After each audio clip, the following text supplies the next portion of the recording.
Bonjour, aujourd'hui je vais vous lire une histoire qui nous vient des Esquimaux. Elle est dans ce recueil-ci. Alors c'est une histoire qui a un rapport avec un petit peu leur mythologie et leur façon de voir la création, en l'occurrence la création d'une étoile. Cela s'appelle l'étoile du matin.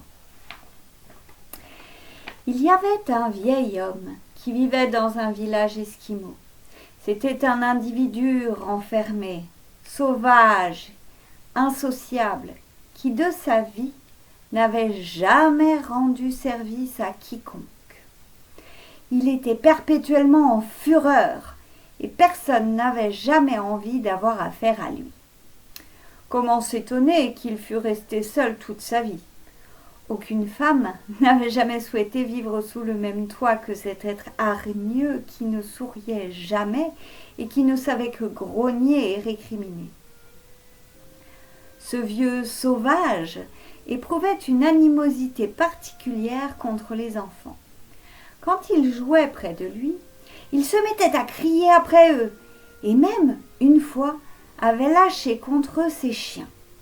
Enfin, il était si mauvais avec eux que les enfants ne pouvaient le souffrir.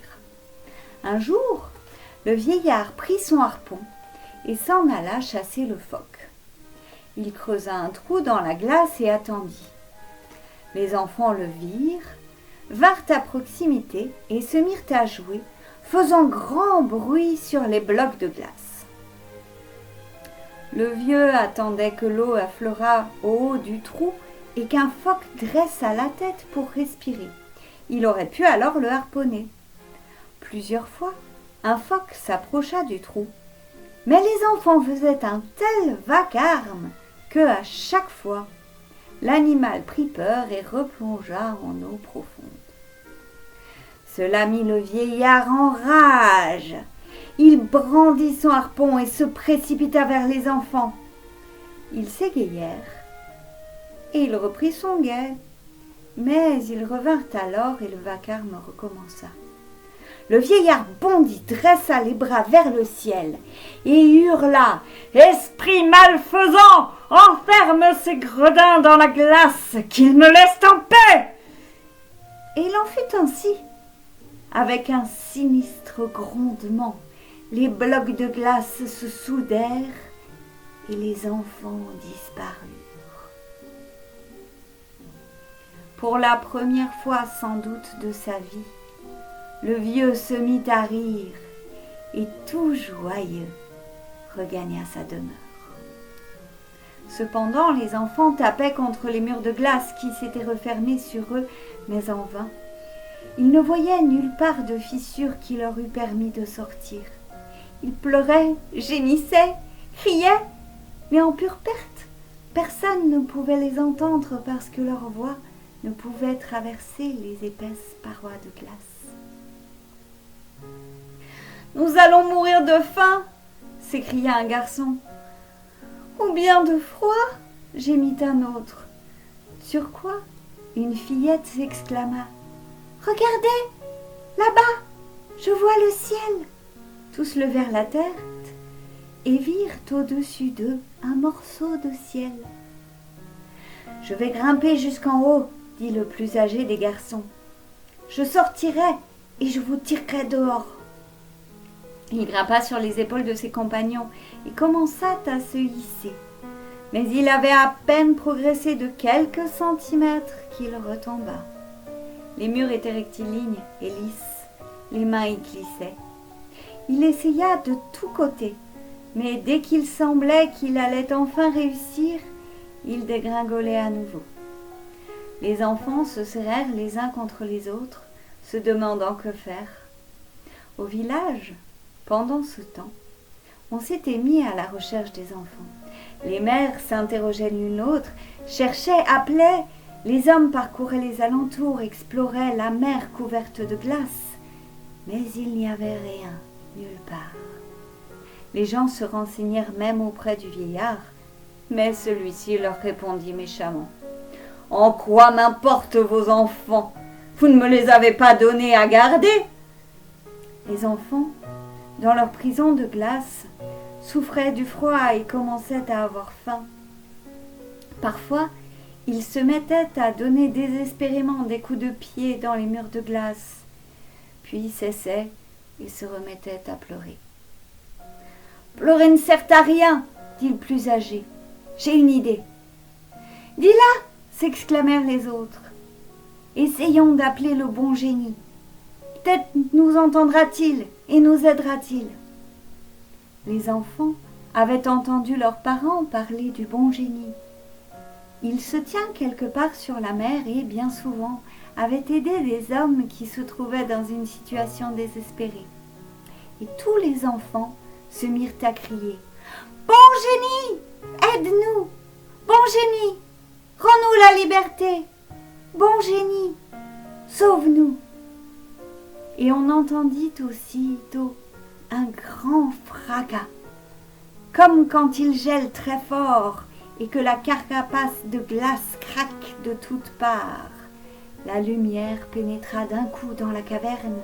La clarté était si violente que les enfants en furent éblouis. Quand ils rouvrirent les yeux, ils virent que les parois de glace s'étaient écartées et que le chemin était libre. Ils pouvaient rentrer chez eux. Avec des cris de joie, ils coururent vers le village. Avec quel transport de bonheur ils furent accueillis. Quand les enfants racontèrent qu'ils avaient passé tout ce temps prisonniers dans la glace, certains hommes secouèrent la tête de doute. Comment cela était-il arrivé ? Se demandaient les gens. Les enfants n'en savaient rien. Ils racontèrent seulement que le méchant vieillard chassait le phoque tout près d'eux. Et quelqu'un devina la vérité. « Écoutez, dit-il, le vieux sauvage a trempé dans cette histoire. »« C'est sûr, réprirent les autres. C'est lui et personne d'autre. Allons le trouver. » Ils se précipitèrent vers la demeure du vieillard, l'un brandissant un couteau, un autre une pierre ou bien un bâton. Le vieillard entendit des cris et sortit. Quand il vit approcher la foule en colère, il se rendit compte que cela allait mal pour lui et prit la fuite. Mais ses vieilles jambes n'étaient pas bien rapides. Bientôt, le souffle lui manqua. Il s'arrêta et se mit à crier d'une voix lamentable à ceux qui s'approchaient. « Bonnes gens, ayez pitié !» Puis il se tut et resta immobile à attendre.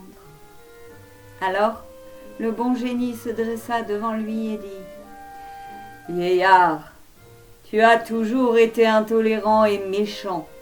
Tu as toujours fait tort à ton prochain et tu mérites une terrible punition. Mais, à partir de cette minute, tu te viendras utile aux autres et les serviras fidèlement. Pour expier ta faute, tu vas rester ici pour l'éternité et dispenser de la lumière. » À peine le bon génie avait-il dit ces mots que le vieillard se changea en étoile. L'étoile brillait d'une lumière aveuglante et tout doucement monta vers le ciel. Elle monta très haut, puis resta immobile. Depuis ce moment, elle y est demeurée à la même place, dispensant sa lumière. Les chasseurs esquimaux, quand ils reviennent de leurs lointaines expéditions, l'observent pour diriger leurs attelages de chiens dans les immenses solitudes neigeuses ou leurs kayaks sur la mer infinie. Elle éclaire leur route pour qu'ils ne s'égarent pas et rentrent chez eux sains et saufs. Et cette grande étoile, à la brillante lumière, que l'on voit quelquefois même en plein jour, a pour nom Vénus. On l'appelle aussi l'étoile du matin. Voilà pour notre histoire d'aujourd'hui. J'espère qu'elle vous a plu. Si vous en voulez d'autres, abonnez-vous à ma chaîne. N'hésitez pas à laisser un like si ça vous a plu également. Bye!